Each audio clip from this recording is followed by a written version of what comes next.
Welcome, ladies and gentlemen, to the second night of Sheridan College's Performing Arts Preparation Program performances. Before we get going, there's a couple thank yous I have to make. To the preps of last year who worked our front of house, thank you so much. All of the music you hear tonight has been performed by Vilana, recording and live. We also want to thank our director, Alex, and our stage manager, Brittany, for adapting this show from a 3-man play to a 5-man play before adapting it again when they realized 90s jokes aren't funny. So, just a couple more announcements. Any cell phones, please take a moment now and turn them off. Any pagers, please get cell phones. For your convenience, all of the toilets are located in the bathrooms, and take a moment now and locate the nearest exit to you. If the theater is to lose cabin pressure, a mask will fall. Please place it over your nose and mouth. If you're here with a young one today, please put on your own mask first and let the little bugger fend for himself. My name is Bonnie Garland, and today we are attempting a feat considered unprecedented in modern society. That is to create in a single theatrical performance the complete works of William Shakespeare. Now this book weighs about 6 pounds, which means we need to get through a pound every 10 minutes. So to give us a much needed preface, we're inviting up our eminent Shakespearean scholar straight from Trump University, everyone, Khalil Rolk.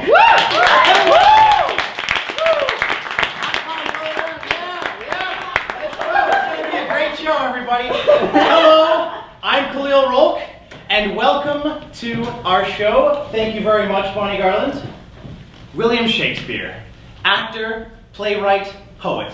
Stratford's proudest flower, transplanted from the heart of the English countryside to bask in the warmth of London's literary greenhouse. A man who, despite the ravages of male pattern baldness, planted the potent seed of poetical genius into the fertile womb of Elizabeth's England. And yet, how much do we intellectually flaccid members of today's society truly appreciate the poetical genius that is William Shakespeare? And yet, how much do we truly appreciate the tremendous body of work in this volume? Well, not enough. Can I have the house lights, please, Brittany?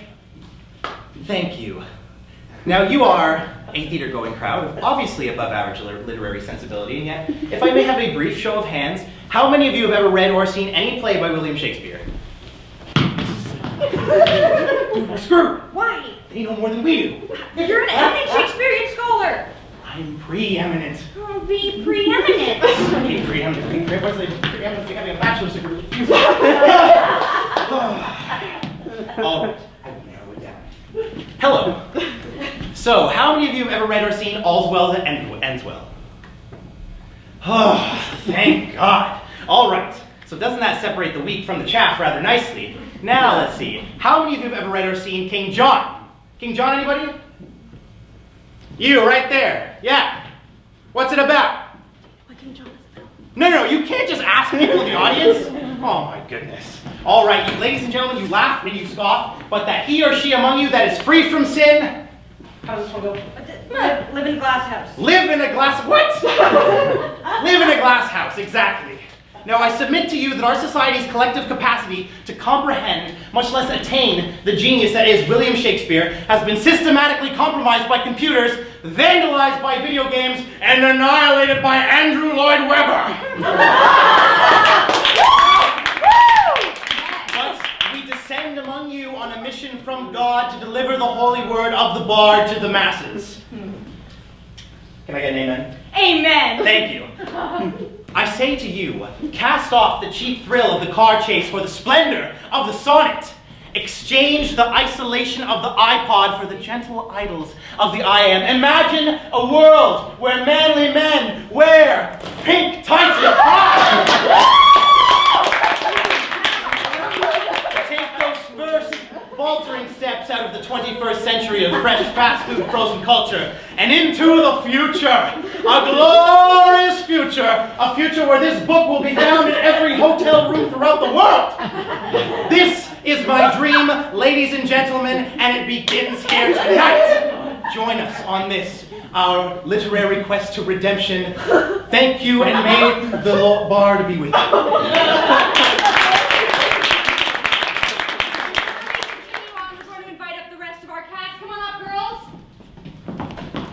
Hi everyone, I'm Dila Sieber. Hello, I'm Vilana Nguyen. Renisha, this was funny during rehearsal and it's not anymore. Get down here! Where are you? Ah, it's I, Renisha Henry, and I fooled you. Let me go this way. Okay, sorry. Oh, hi, thanks for coming. Oh, hi, thank you. Oh my god. Oh wait. Yeah! Whoa! Shakespeare! Woo! Yeah! Ladies and gentlemen, this is the all-female complete works of William Shakespeare. Female?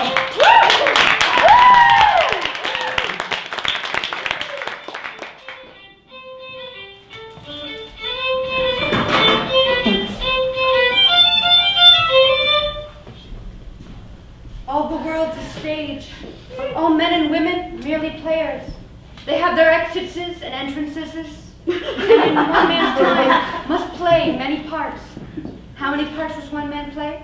Well, according to my calculations, there's 1,122 roles in Shakespeare, which is way too much. But let us begin the shrinkage of Shakespeare's canon by rendering the fat and gristle of his greatest romantic tragedy down to the tender, moist underflesh. That is Romeo and Juliet. Prologue.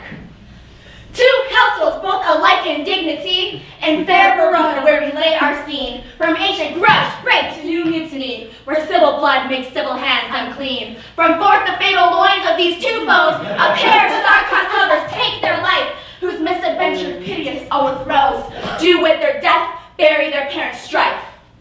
Two men in search of imbroglio, for Capulet Samson and for Montague Benvolio. But fair Verona's fragile peace shall be undone, and tragedy begin with the biting of a thumb. Oh, it's supposed to be a Sunrise so early in the morning. What is it today, I wonder? Oh my body can't even his name and eat his dog. Do you bite your thumb at me, sir? No, sir, I do butt spike my thumb. Do you bite your thumb at me, sir? No, sir, I do not bite my thumb at you, sir, but I do bite my thumb. Do you quarrel, sir? Quarrel, sir? No, sir. But if you do, sir, I am for you. I serve as good a man as you. No, better. Yes, better. You lie. Down with the Montague. Up yours, Capulet. Rebellious subjects! Prince. On pain of torture, throw your mistempered weapons to the ground, and hear the sentence of your moved prince. Buzzkill. Capulet, come you with me. Benvolio, come you this afternoon, and hear your further pleasure in this case. Brown nose. Ass high. Oh, where is Romeo? Saw you him today? Right glad I am he was not at this fray. But see, he comes. You are okay. Ha ha ha! Hey! Ha ha ha! Ay ay ay! Ha ha ha! Is the day so young? But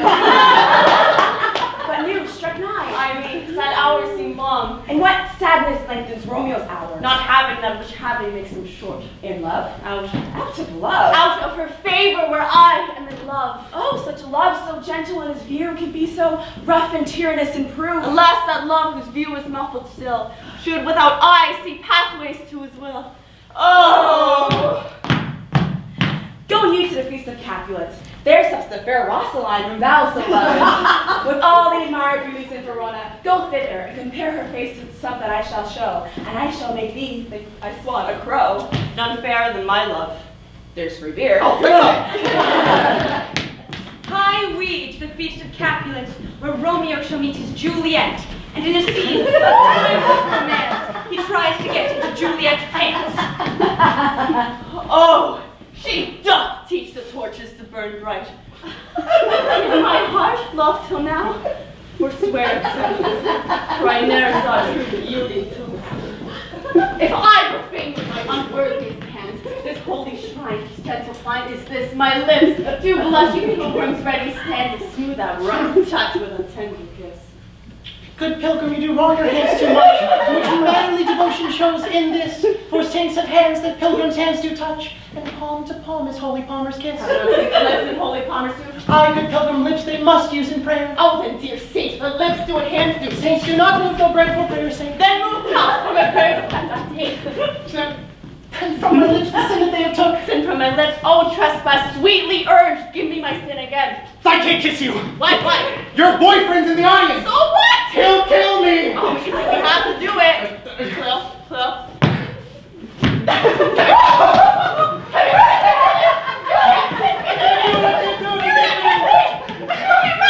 He's a superhero.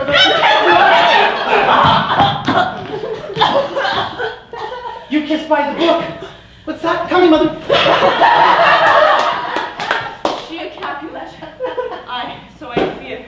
The more is my unrest. What are you doing? The balcony scene.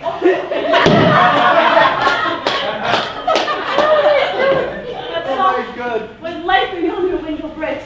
Oh, Romeo, Romeo, wherefore art thou, Romeo? Deny thy father, refuse thy name, or if thou wilt not be but sworn my love, then I'll no longer be a Capulet. What's in a name anyway? That which we call a nose by any other name would still smell. Romeo, doff thy name before thy name, which is no part of thee. Whoa, take all myself. I take thee at thy word. Call me but love, and I shall be new baptized. Henceforth I shall never be Romeo. What man art thou? Art thou not Romeo and a Montague? Neither, fair maid, of either thee the slut. Dost thou love me then? I know thou wilt say aye, and I will take thy word.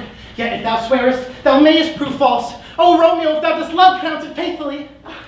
Oh, by yonder blessed moon, I swear. Oh, swear not by the moon. I swear by. I don't know. By yonder blessed virgin, I swear. No, I don't think so. Do not swear at all. Although I joy in thee, I have no joy in the contract tonight. It is too rash, too sudden, too unadvised, too like the lightning which doth cease to be ere one can say it lightens. Sweet good night. Sweet good night, sweet good night, sweet good night, good night, good night. Parting is such sweet sorrow.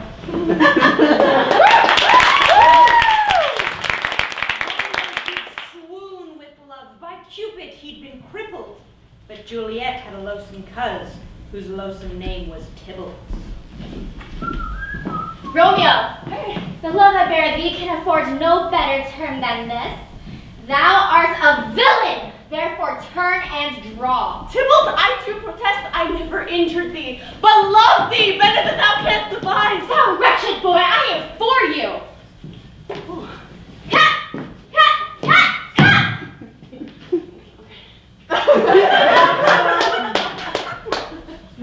I am swaying.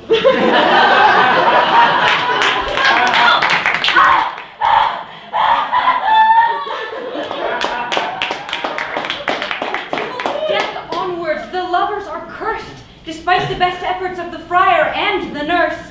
Their fate just pursues them, they can't seem to duck it, and by the end of Act 5, they've both kicked the bucket. Gallop apace, you fiery-footed steeds, and bring in cloudy night immediately. Come civil night, come Romeo, thou day and night. Come gentle night, come loving black-browed night, oh night, night, night. Come, and bring me my Romeo. Oh, now for my nurse, what news? Alack the day, he's gone, he's killed, he's dead. Oh, can heaven be so envious? Oh, Romeo, who would have ever thought it? Romeo! What devil art thou to torment me thus? Hath Romeo slain himself? He did, I saw the wound with my own eyes, right here in his manly breast. Is Tybalt slaughtered, is Romeo dead? No, Tybalt is slain and Romeo banished. Romeo, that doesn't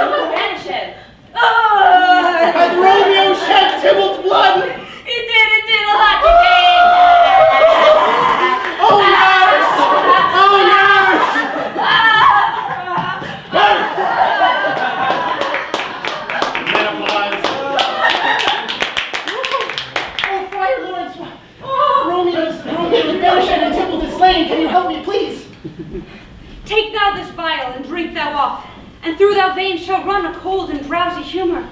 Oh, I feel a cold and drowsy humor running through my veins. Thank you, Obi-Wan. Funny colors.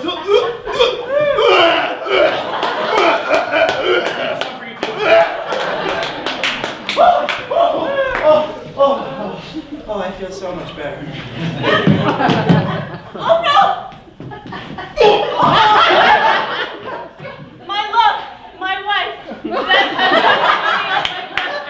has no power upon thy beauty. Oh, Juliet, why art thou yet so fair?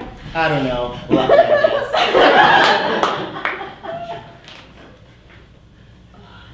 guess. True apothecary, thy drugs are quick. Thus, with a kiss, I die.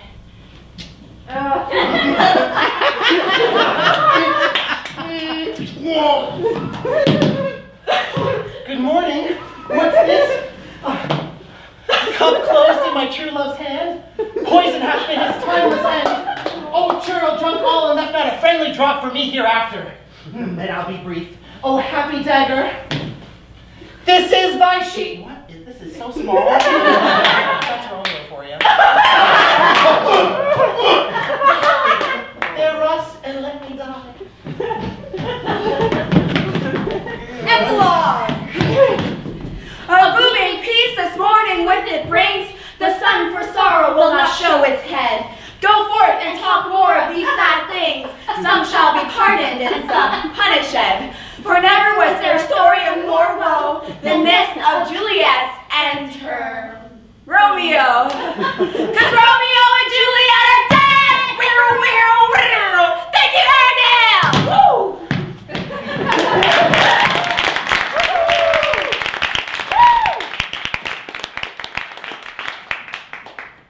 We did that in 12 minutes, which means we'll be done in 7 hours. Okay, we gotta get moving! But Romeo and Juliet, that's a classic. Unlike our next show, which Shakespeare wrote as a 24-year-old starving artist. Not in desperate need of a hit, but not knowing where his next banger was coming from. That's why food was very prevalent in our version of Titus Andronicus, the cooking show. Hi, everybody! My name is Titus Andronicus, and welcome to the Gory Gourmet. Now, when you've had a lousy day, your left hand chopped off, your son's killed, your daughter raped, both her hands chopped off and her tongue cut out, well, the last thing you want to do is cook. Unless you cook the rapist and serve him to his mother at a dinner party. Me and my dog Lavinia will show you how. Good evening, Lavinia. Good evening, Abby. How are you feeling today? Not well, Abby. I got my tongue chopped off. I got my hair cut off. I was raped.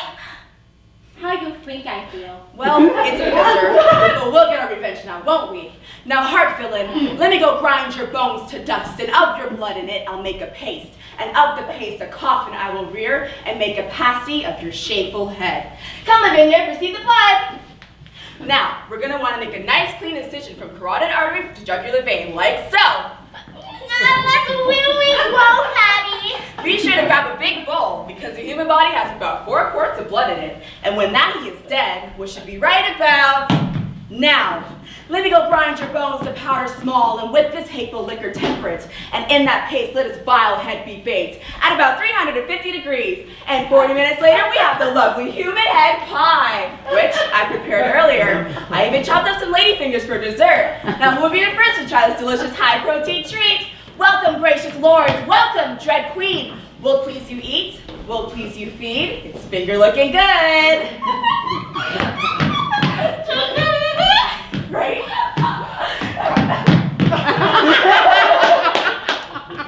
Well, that's all the time we have for today, folks. Be sure to tune in next week, and we'll see Time in the Bathlands in a new meaty take of the Greek salad. Say goodnight, Lavinia. Goodbye, Lavinia. Close enough. Bye, everybody.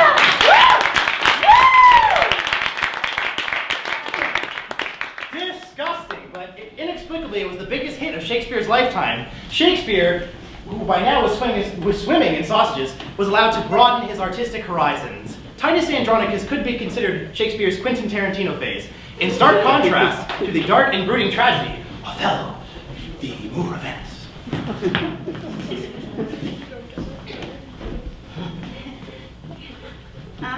Speak of me as I am, let nothing extenuate, of one who loved not wisely, but too well. For never there was a story of more woe than this, of Othello and his Desdemona. Oh, Desi! Can you have a mic, please? Oh my god, I am so sorry about this. We left Dila to research this on her own, and I guess she googled the term more and determined it as a place where you tie up boats. I didn't Google it. I Wikipedia it.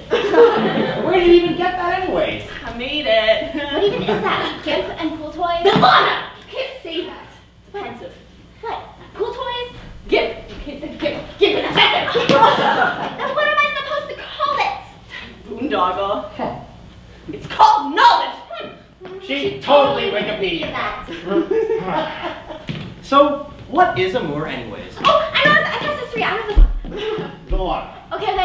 So, this is a topic of blazing scholarly debate. In Elizabethans, Moor can refer either specifically to the Berbers of North Africa, or, more generally, to any person of sub-Saharan African descent. So what you're saying is, Othello is black. You mean he's African American? Doesn't this play take place in Italy? Okay, so he's African Italian. Ladies and gentlemen, Othello is traditionally played by a black actor, and it seems we will not be able to perform the show because unfortunately we are racially challenged. Guys! Woo! Good. Guys, I've got this totally awesome idea. It's kind of old school, but it's totally boatless. We just, gotta get a beat going, like, ooh. Oh, I got you, BK. Let's do this. Boots and cats. Okay. Check this out.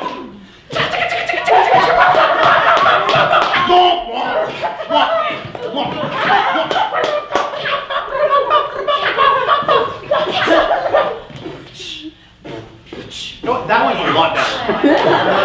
Thank you, God. Here's a story of a brother by the name of Othello. He likes white women and he likes green jello. And a punk named Iago who named himself a menace because he didn't like Othello, the Moor of Venice. Now Othello got married to Desdemona. And he took her for the wars and he left her alone. It was a Mona. He left her alone. He didn't write a letter and he didn't telephone. And she was straight. She was the daughter of a duke and she was totally white. Now Othello loved Desi like Adonis loved Venus. And Desi loved Othello because he had a big Sword! But he was crafty. He was sort of a penis.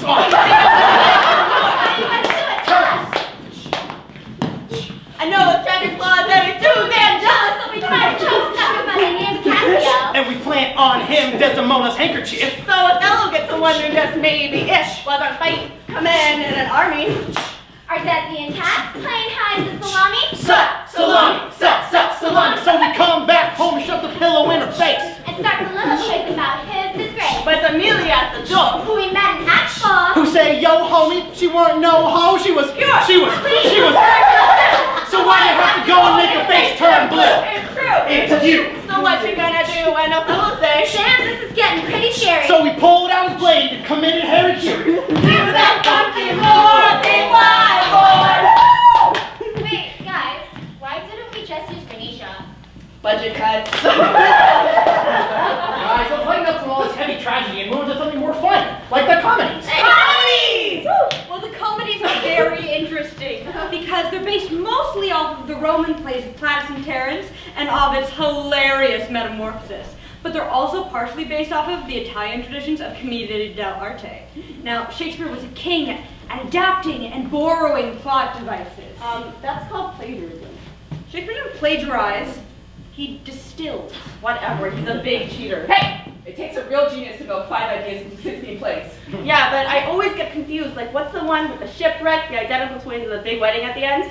All of them. Well, it's obvious Shakespeare probably should have written one fantastic play instead of 16 sucky ones, which is why I have taken the liberty of condensing Shakespeare's comedic diarrhea into one well-formed lump of hilarity, which I have named Two Well-Measured Gentlemen Lost in the Merry Wives of Venice on a Midsummer's 12th Night in Winter. Or, Simply taming Pericles and merge it in the tempest of love as much as you like it for nothing, or Four weddings and a transvestite! Am I in? Okay. Act 1. A duke swears an oath of celibacy and turns the rule of his kingdom over to his tyrannical and sadistic twin brother. He finds fantastic feats of magic and sets sail for the golden age of Greece, along with his daughters, 3 beautiful and virginal sets of identical twins. While running hill of Italy, the Duke's ship is caught in a terrible tempest, and he is stuck on a desert island along with his most beautiful and virginal daughters, who stumbles into a cave where she is molested by a creature who is either a man or a fish or both. Act 2. The long-lost sons of the Duke's brother, also coincidentally, 3 sets of identical twins have just arrived in Italy. Though still possessed by an inner nobility, they are ragged, destitute, penniless, flea-infested shadows of the men they once were, and are forced to borrow money from an old Jew, who deceives them into putting their brain as collateral on the loan. Now, the 6 brothers fall in love with the 6 sisters, 3 of whom are sharp-tongued, contentious little shrews, while the other 3 are submissive, dim-witted little bimbos. Act 3. The shipwrecked identical daughters of the Duke wash up on the shores of Italy, disguise themselves as pages, become pages to the shrews, and matchmakers to the Duke's brothers' sons. They lead each other into a nearby forest where on a midsummer's night, a bunch of mystical fairies squeeze the juice of a hermaphroditic flower into the eyes of the shrews, causing them to fall in love with their pages, who in turn fall in love with the Duke's brothers' sons, while the queen of the fairies seduces a jackass, and they all have an orgy. Act 4. The elderly father of the Italian sisters, finding his daughters missing, gives a message to the pages to kill any men in the vicinity. Unable to find any men in the forest, in a misguided act of loyalty, the pages deliver the messages to each other and then kill themselves. Meanwhile, the Duke and the fish creature arrive in the forest and for no good reason dress up as Russians and put on a 2-man underwater play of Uncle Vanya. Act 5. The Duke commands the pages to right the wrongs. The pages and the bimbos get into a knockdown, drag-out fight in the mud, during which the pages' clothes are ripped off, revealing female genitalia. So naturally, the Duke recognizes his daughters, the Duke's brother's son recognizes uncles, one of the shrews is cast in season 21 of The Bachelor, and they all get married and have dinner, except for a minor character in Act 2 who gets eaten by a bear, and one of the Duke's sons who, unable to pay off the old Jew, give themselves lobotomies. And they all live happily ever after. Woo! Wow. 60 plays in 5 minutes. Impressive. But if we're going to get out of here before midnight, we need to get back to the tragedy. Tragedy! What's the grandmother's house? Okay. Well, Shakespeare's tragedies tend to be a lot funnier than his comedies. That is so true. You know which one's funny? The Scottish play. Yeah. Oh yeah, Macbeth! Whoa, whoa, don't say it. Why not? Because it's cursed! You're not supposed to say the name of that play unless you're in a theater performing it. That's why we refer to it as the Scottish play. We are performing it. And besides, there's nothing remotely Scottish about it. No, Dila, it's all about the performance. Like, you gotta see the heather rippling over the highlands and feel the breezes wafting up your kilt and smell the vomit in the alley outside the pool. That's a great idea! Kilts! Whiskey! Vomit! Lads and lassies, we now present to you our authentically Scottish production of Macbeth! Woo! Toil, toil, and travail. Stay here, perfect speaker, tell me more. Macbeth, beware, Macbeth. No man nor no woman shall harm Macbeth. The word of our God's name, don't you know? Oh, Macbeth, late, but what's McNeil, McFear, and McDuck? See you, Jimmy, and know that Macduff was from his mother's womb untimely ripped. What'd you think about that? Okay, I didn't like it, but I support a woman's right to choose. Pale haggis breath. You killed me wife, you murdered me wee bairns, and you did a poop in me soup. Okay, deny. Oh, aye, you did, and I had to throw half of it away.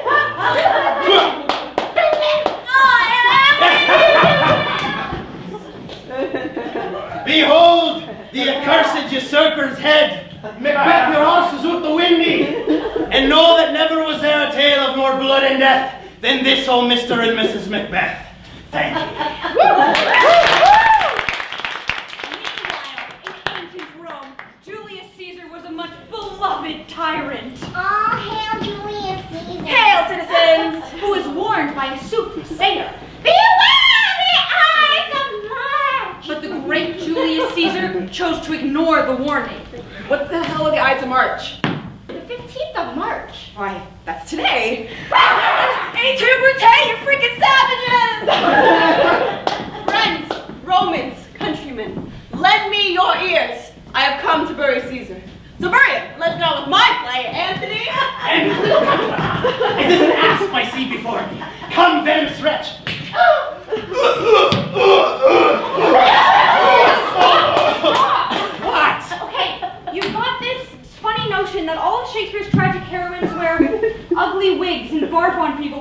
die. It's an interpretation. Cleo, barfing isn't an interpretation. He was into it. Still,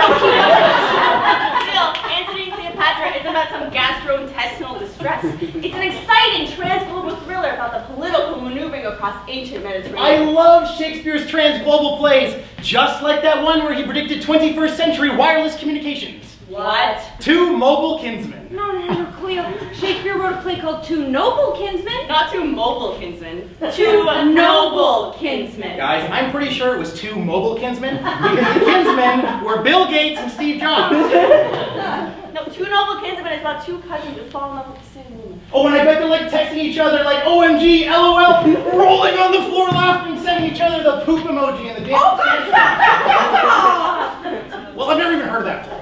That's because Two Noble Kinsmen falls into Shakespeare's category, which is neither comedy, nor history, nor tragedy. And that's why scholars refer to it as the obscure plays, the lesser plays, the simple plays, or honestly, the bad plays.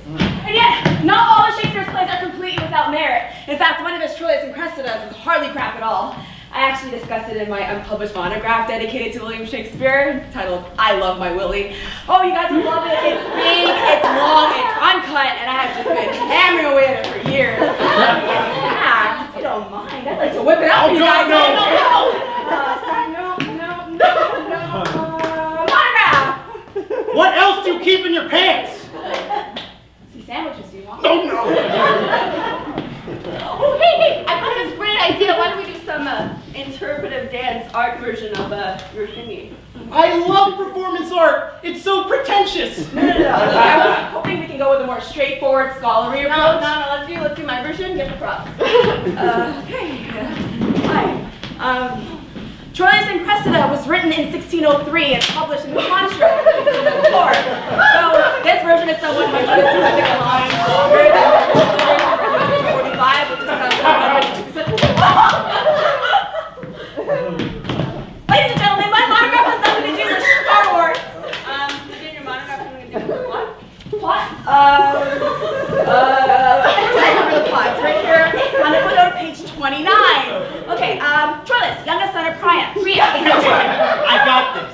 Oh, okay. You be Troilus, and you be the king. Okay, great. Loves Cressida. I'll get the wig. And has arranged a meeting with her uncle Pandarus. Although she feigns indifference, she's attracted. I have to feign indifference? Meanwhile, Agamemnon, the Greek commander, has invaded. Agamemnon? Boring. That's the stuff kids hate to learn in school because it's so boring. Yeah, like as soon as she said Agamemnon, I was about to fall asleep. I promised each and every one of these people that I would not do dry, boring, vomitless Shakespeare. You don't even know these people. That's not the point. What is your point? The point is that I love these people. Come here, buddy. I love you. See, I love all of them.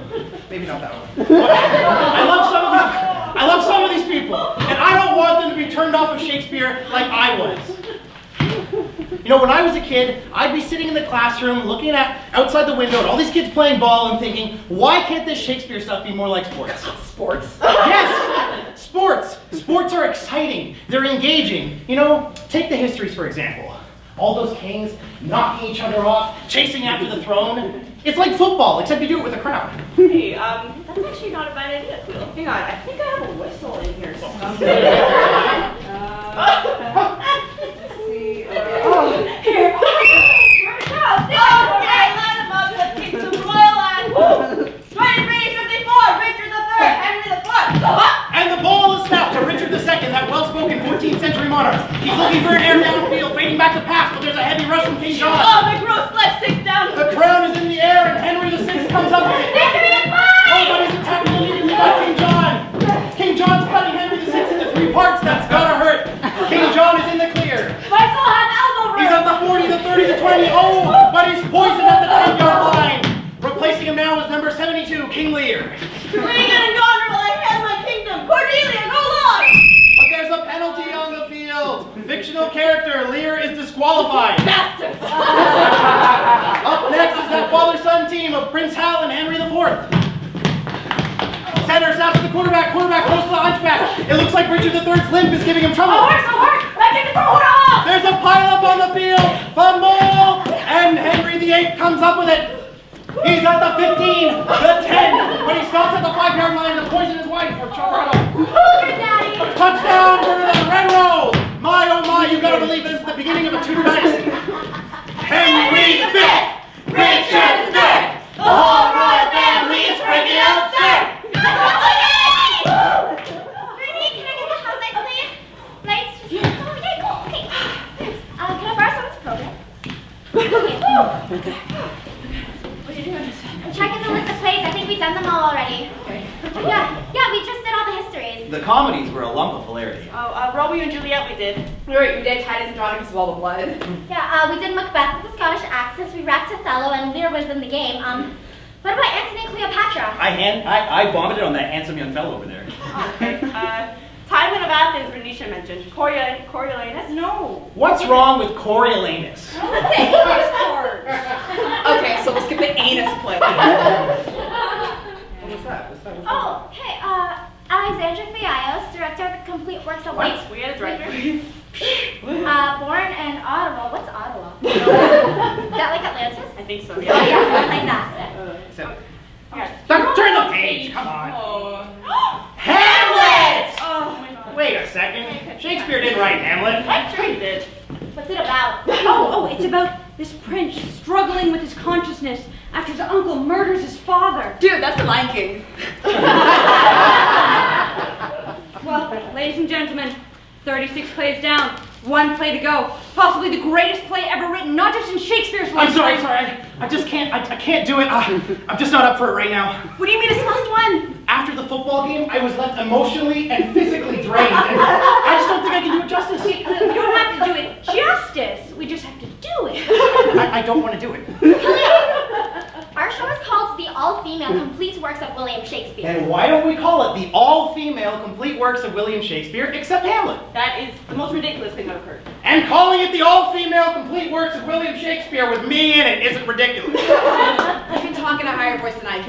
No, I can't. Well, I think all these people want to see us do Hamlet, right? All right, we'll do Hamlet.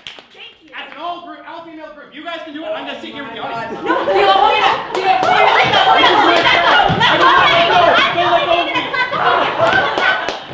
All right.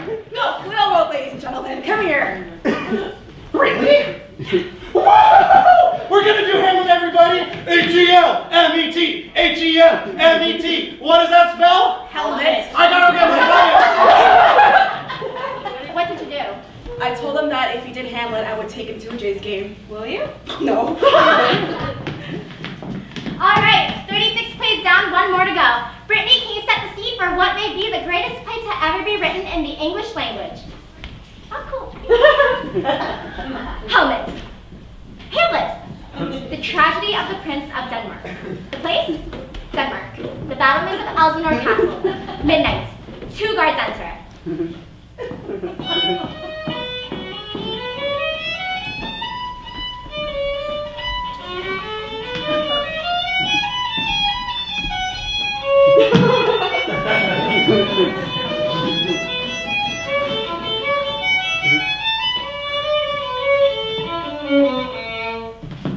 Who's there? Nate, answer me. Stand and unfold yourself. Long live the king!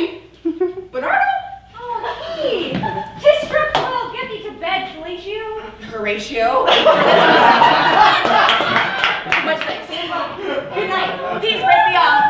Look, we're done! It would be spoken to. What art thou? By what I charge you speak? It is wrong. It was about to speak when the cock crew. Rapier, watch up. And by my advice, let us impart on what we've seen tonight. On to Hamlet, Prince of Denmark. Mark.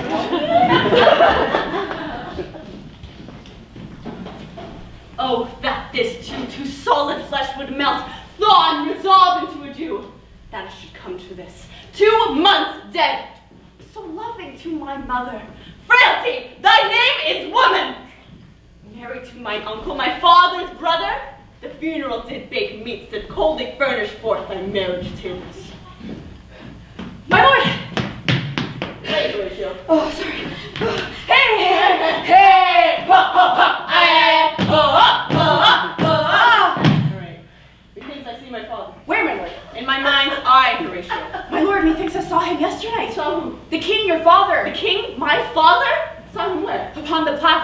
where we watched. It is very strange. I will watch tonight, perchance to walk again. All is not well. Will the night will come.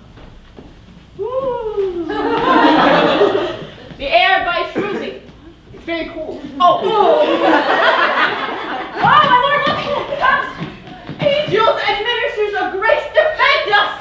Something is wrong in the state of Denmark. Mark me! Speak! I am bound to hear! So art thou to revenge when thou shalt hear, if ever didst thy father love, revenge is most foul and unnatural murder. Murder! The serpent that did stain thy father's life now wears his crown. My uncle! Your uncle! Let not the royal bed of Denmark become a couch for incest. Incest? A couch! Adieu, Hamlet. Remember me. My lord, this is strange, yet stranger things in heaven, earth, Horatio, than renting your philosophy, so it's all okay. Hereafter shall think to me to put an antic disposition on. The time is out of joint. Oh, cursed sprite, if I was ever born to exit right!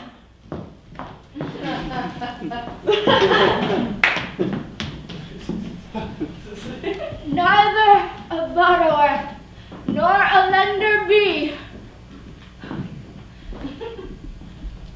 Hilda, have you been a good girl this year?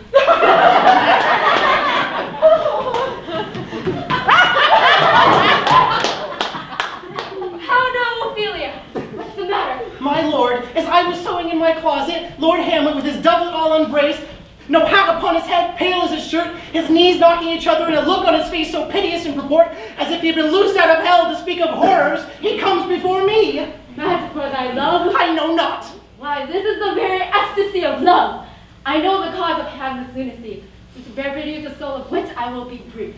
He is mad. Oh! Look you, where the poor wretch comes leading. Wait.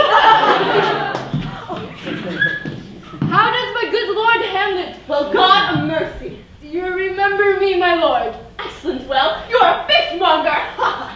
What do you read, my lord? Words, words, words. No, this is madness. There's method in it. Daddy, the players are here, and they want to do the play within a play. I don't know what that is, so you better come meet them right away. My lord. I am but mad north-northwest. When the wind is southerly, I know a hop from a handsaw. I'll have the players play the thing like the murder of my father before mine uncle. I'll observe his looks. If he don't but glent, I know my course. The play's the thing, when I'll catch the conscience of the king. To be or not to be, that is the question. Whether 'tis nobler in the mind to suffer the slings and arrows of outrageous fortune, or to take it on against it, my opposing, and to die, to sleep, perchance to nap. Nap, to doze, snooze. Oh my god, this is my moment. Oh my god. Adjectives, I need to. Miss, give me an adjective! Give me an adjective! Oh my god, I can't do this! Stop the show! I quit! I can't finish it! Lights, please! Stop! Come on, step out! I can't! I'm finished now! Support me!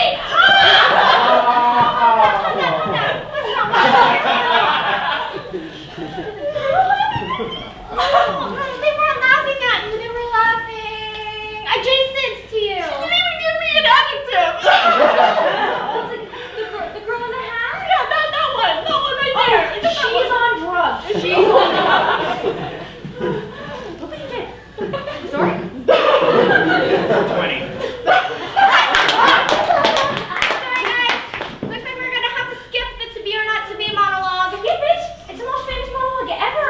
But it's overrated. Overrated? Yeah. I mean, Hamlet's supposed to be killing his uncle, but then he starts talking about killing himself. Like, what's that even supposed to mean? It totally weakens his character. It makes him more complex. It gives him layers. The layers are sucky. Like, what's up with those big words and long passages that nobody even understands? Like, what's the one that goes, I have a weight, but wherefore I know not, lost all my mirth, forgone all customs of exercises, and indeed it goes so heavily with my disposition, that this goodly frame, the earth seems to me a sterile promontory. This excellent canopy, look you, this brave o'erhanging firmament, this majestical roof fretted with golden fire, why it appears no other thing to me than a foul and pestilent congregation of vapors. What a piece of work is a man. how noble in reason, how infinite in faculty. And form and movement, how express and admirable. And action, how like an angel. And apprehension, how like a god. The beauty of the world to the paragon of animals, and yet to me, what is this quintessence of dust? Man delights not me. Hey, Nathan, stop! Will you marry me? See, guys, the emotional side and the intellectual side, they can be side by side in Shakespeare. So what you're saying is, when I play Ophelia, I can add layers? You know, Khalil, it'd even be appreciated. Like, she's not all barf and screams. You know, there's stuff going on underneath her pretty little wig. I bet in the Get Thee to a Nunnery scene, she's probably like thinking things and feeling them at the same time. Yeah, exactly. Actually, let's do that scene right now. No. We cannot rush these things. Ophelia is a complex creature, and we need to take the time to split her brain open like an onion. Oh my god, that's disgusting. So Oh my god, Khalil, that's a great idea! I'm having a rare moment of lucidity. Okay, we need to exploit Ophelia. Do her id, her superego, her ego. Do a Freudian analysis. Yes, a Floridian analysis. We will divide her brain into 3 equal parts. Well, Vilana, for everyone here who might not understand, could you explain the layers to us? Okay, Hamlet is playing out suppressed, sublimated childhood neurosis, depressed Oedipal desires, into sexualized anger towards Ophelia. Oh, Hamlet's being a prick. Exactly. Now, the id represents the raw, animalistic desires of the individual, which Khalil has perfectly encapsulated in Ophelia's trademark scream. Oh, I thank you, Vilana. You're welcome, Ophelia. Yeah, and Dila can be the confused superego, which means we need one more person. Renisha? Renisha? Come out here! Renisha!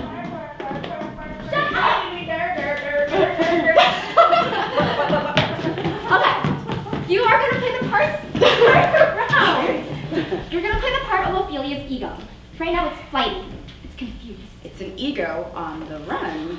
Why don't we have you show us by actually running back and forth across Yes, the go, stage? go, go, go! No, I tore my tenderloin. Ooh! Okay, go stretch. Yeah. Now, super ego. Okay, cool. All right, unconscious. Tell us what's on your mind. He loves me! He loves me not. He loves me! He loves me. Okay, that's enough. Now for the id. Khalil is going to produce Ophelia's trademark scream. Alright, is everyone ready? Yes. Okay, 1, 2, 3, go! He loves me! He loves me not. He loves me! He loves me not.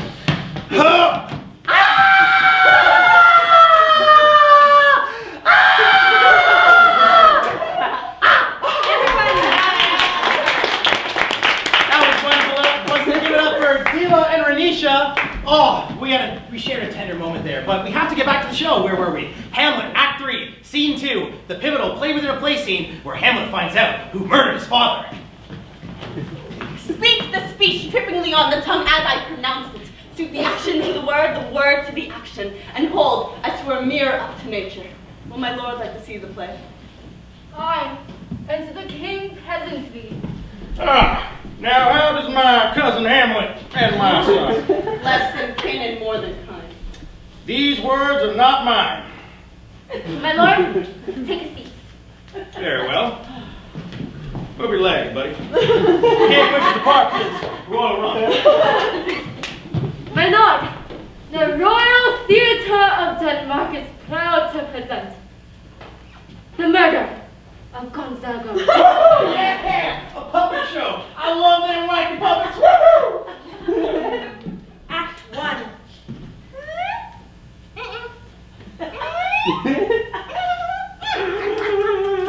Intermission! Does my lord like to play? The lady doth protest too much, methinks. You get it? You get it? He doesn't get it. Act 2. Gesundheit! Roll!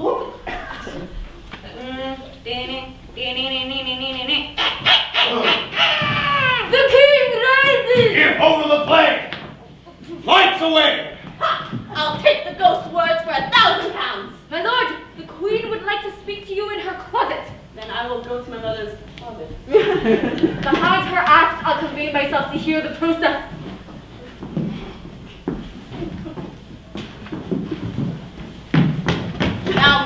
the matter? Hamlet, thou hast thy father much offended. No, mother, you have my father much offended. What wilt thou do? Thou wilt not murder me. Help! Help! Help! How now? A rat! Dead boy, duck it, dead! Hamlet, where is Polonius? At supper, At supper where? where he will not eat, but will be eaten. Oh, look, it's Laertes, son of Polonius. Brothers will fill you. And a snappy dresser. Why, thank you. Now, you vile king, give me my father. I shall be revenged for Polonius' murder. What noise is this? Sweet Ophelia, kind sister, dear maid, where are you? They bore him barefaced on the bier with a hey naughty naughty, hey naughty naughty, and on his grave lay many a tear with a hey naughty naughty, ha cha cha. I'm mad and I'm out of my tiny little mind. Here's rue for you and rosemary for remembrance, and I would have given you violence, but they withered away when my father died, you bastard.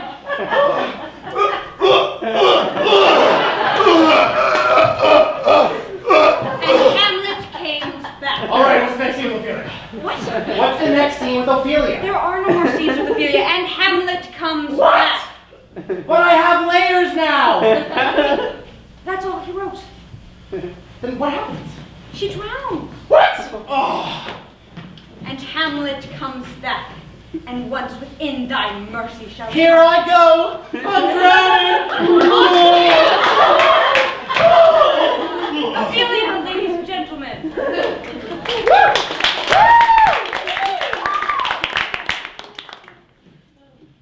To cut his throat in the church, and with his blood anoint my sword, an action so mortal that where it draws blood, no cataplasm can keep it from compulsion. I don't know what it means either. This tongue, this skull had a tongue in it once, and could sing, but then came veganism. Alas, poor York, I knew good well. But stop, here comes the queen. Couch me a while and mark. Lay her in the earth a while, and may from her unpolluted sweat made violent spring. Sweets, sweet, sweets, farewell. Hold back the earth a while, that I may hold her in my arms once What is he more. who bears such an emphasis? It is I, Hamlet, the great Dane, in York. Give it to me. No, my sister. Gentlemen, devil take thy soul. Gentlemen, Hamlet Laertes! I will fight till my eyelids no longer wag. The cat will mew, the dog will have its day. Give us the foils. Be careful, for sure. Ready, my lord? Come, Laertes. Clink, clink, swish, swish, clink, clink, swish, swish. Ha! One! No! Judgment? A hit, a hit. A very powerful one. What are you wearing? Layers. He said it a while, Ophelia, father, uncle, whatever. Clink, clink, swish, swish, clink, clink, swish, swish. Oh, tut, I do confess. The queen caresses to thy fortune, Hamlet. No, madam, don't drink. I will, my lord. I pray you pardon me. No, the cup is poisoned. Too late. Come, my lord, Laertes. Click, click, swish, swish. Ah! Oh, Now, mother, what's the matter? she swims to see me bleed. Oh no, the drink! I am poisoned! Villainy! Treachery! Seek it out! It's here, my lord. Here where I lie. The king's to blame. Points in venom too. Then thy venom do thy work. Come, you murderous, incestuous, cross-dressing Dane! Follow my mother! Here I lie, Hamlet, never to rise again, murdered by my own treachery. Heaven make thee free from it. I follow thee. You are but mute or audience in this act. If ever thou didst hold me in thy heart, absent thee from felicity a while, and in this harsh world draw a breath in pain, to tell my story. The rest is silence. Yay! Thank you, thank you, thank you. We just want to say thank you so much for. I'm not dead. Oh my God, hurry up! Oh, poison!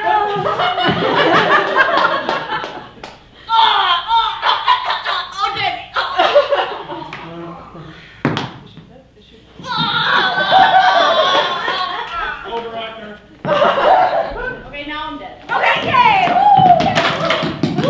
Ladies and gentlemen, that was the all-female complete works of William Shakespeare. And we even have a couple minutes to spare. Then why don't we do it again? Because we don't have time. We do if we cut the layers. Well, ladies and gentlemen, you will have Encore! Ladies and gentlemen, I see there are children and college students in the audience, so please be aware that there will be flying objects. Ow, bitch!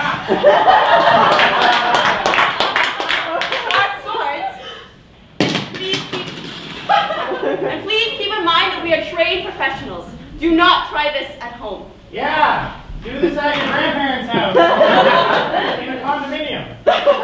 Oh, that this too solid flesh would melt. My lord, we think we saw your father yesterday! The night will come. Mark Something me! is wrong in the state of Denmark. Revenge my murder! My lord, this is strange! Join us in family, so piss off. To be or not to be, that is the good, my lord. Get things to the memory.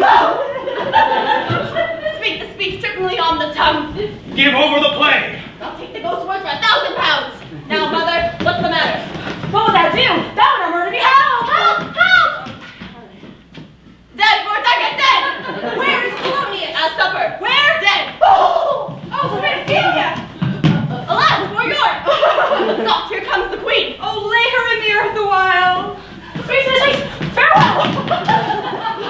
Hold back the earth. It is I, Omelet. King David. Devil take thy soul. Give us the foils. Oh, one I'm slain. Oh, I was alone! Now, the rest is silence.